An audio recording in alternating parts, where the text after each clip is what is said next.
டே, எனக்கு புள்ள இல்லாதப்போ என் தம்பிக்கு ஒரு புள்ள பிறக்கும். அந்த புள்ளைய தூக்கி கொஞ்சிக்கலாம் தானே என் உசுர கையில பிடிச்சிட்டு இருந்தேன். என் தம்பிக்கு புள்ள பிறந்திருக்கா, அதை தூக்கி நான் கொஞ்சம் வேணாமா? இல்லக்கா, எனக்கா நீ ஏன் கெஞ்சணும்? நான் கெஞ்சாம வேற யார கெஞ்சுவா?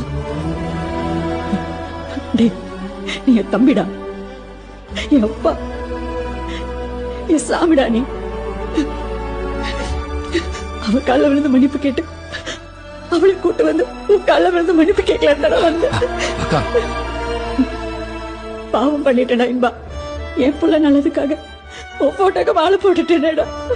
ஏக்கா அப்படி பண்ணு ஒரு வார்த்தை கேட்டிருக்கலாம் இன்பா. ஒரு கேவலமாவது பாத்துருக்கலாம் இன்பா. இந்த அக்காவை அவ்வளவு பிடிக்குமாடா? இல்ல, இந்த அக்காவை வேணானே முடிவு பண்ணிட்டேடா. அக்கா